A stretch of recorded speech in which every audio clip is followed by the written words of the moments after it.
Hey everybody, Ryan here from Ryan Hockey Channel. Alright, going to be going over the Boston Bruins 2021-2022 season preview. Alright. Oh, actually, I'm sorry. Before we get started, even though you just saw that, make sure to hit that like button, hit that subscribe button, hit that notification bell, and also let me know what you think in the comments. Alright. This is probably the first one of the big teams out there because I've done a couple of small to medium markets in Anaheim and Arizona so far. Boston is definitely an original six team, has a much larger fan base. So I hope you all enjoy the video. Let me know what you think in the comments about what my prediction is for his team. What do you think they're gonna do this year? Let me know. All right, let's get started. All right, the additions. They added Derek Forbort, 3 years, $3 million per. Eric Holla, 2 years, $2.375 million per. Tomasz Nosek, 2 years, $1.75 million per. Troy Grosnick, 1 year, $750,000. He's going to be a minor league goalie, maybe fill in with injuries. Linus Ullmark, 4 years, $5 million. Hey, that's the new starting goalie, is my assumption. Nick Foligno, 2 years, $3.8 million per. Stephen Fogarty, 1 year, $750,000. Tyler Louis. If I could talk, sorry, I'm getting tongue tied with this one.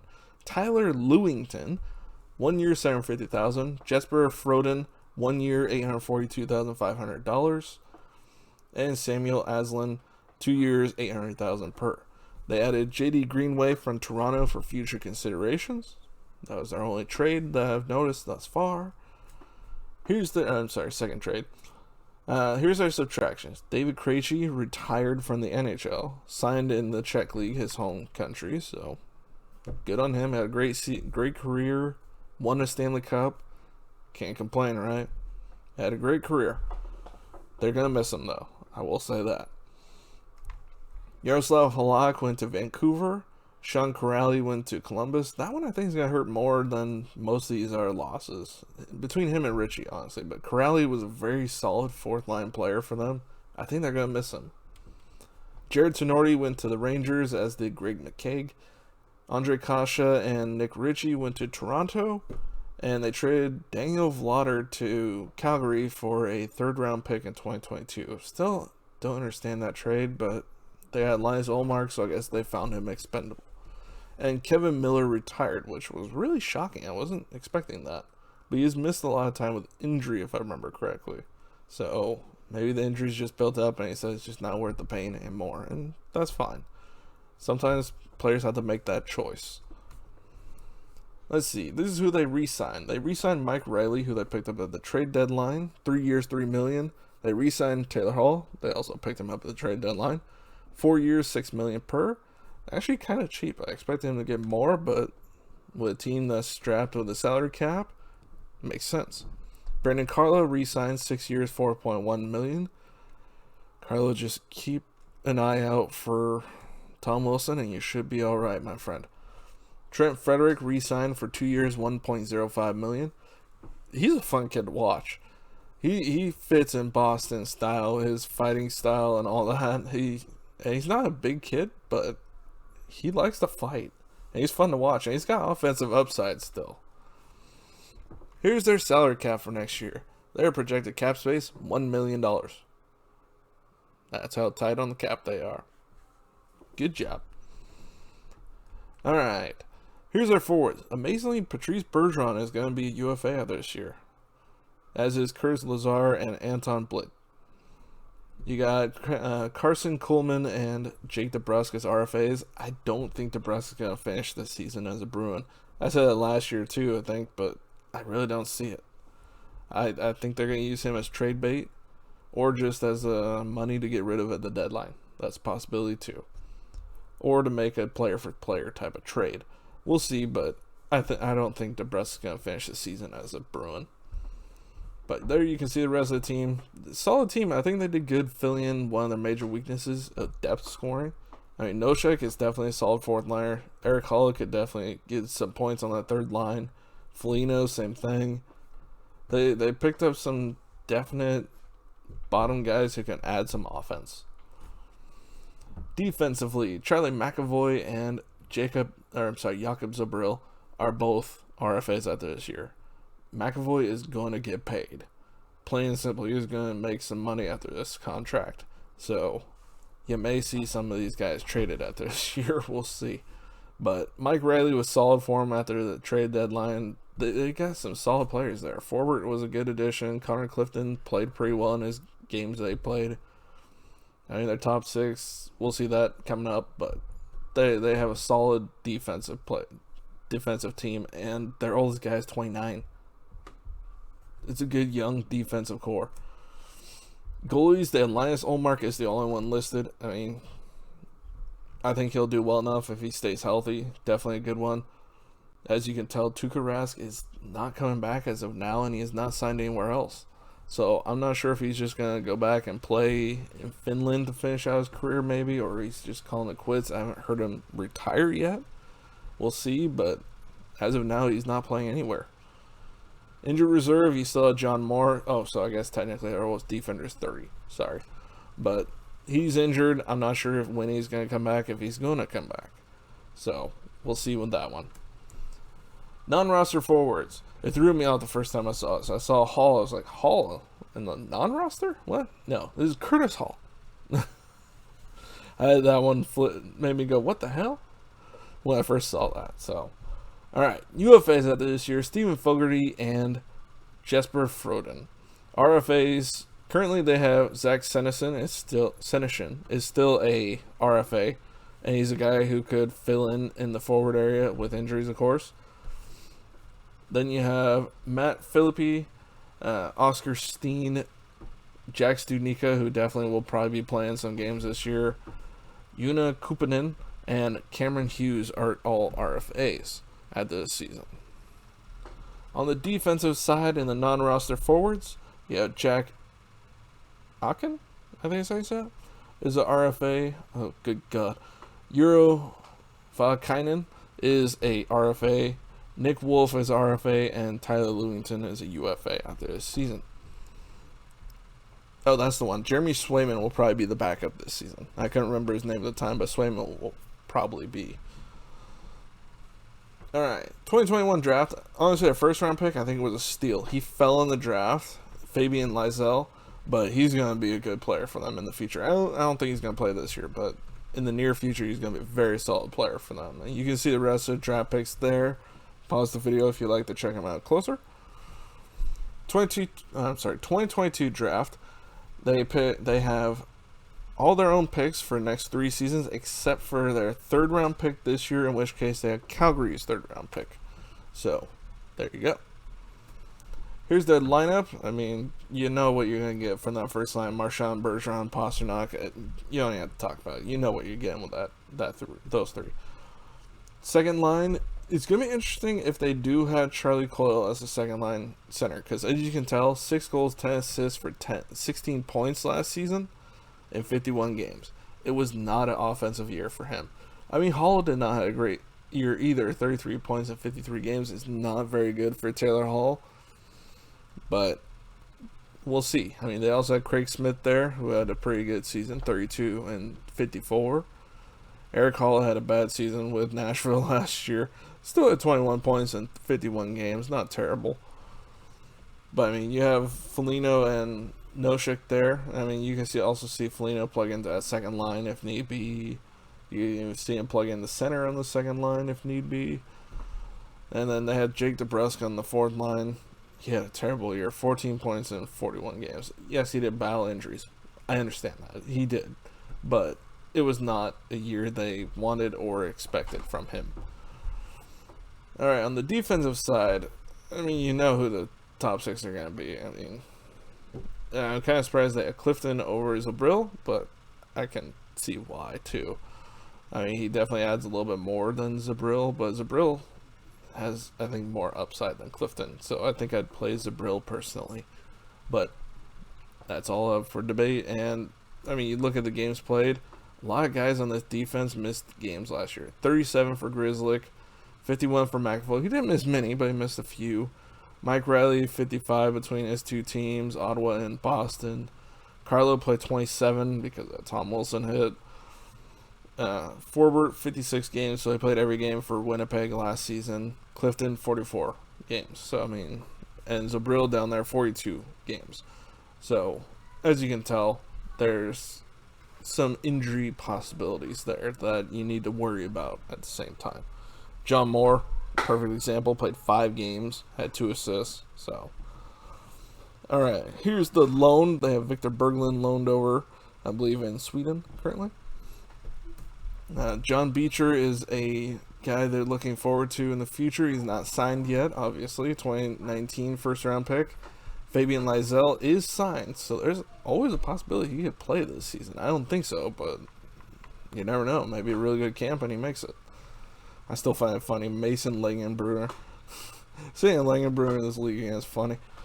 I always like saying Langenbrunner's name. I think he's Jamie Langenbrunner's son. I want to say. I could be wrong, but I think he is. And if he is, he needs to play like his dad if he wants to make this league.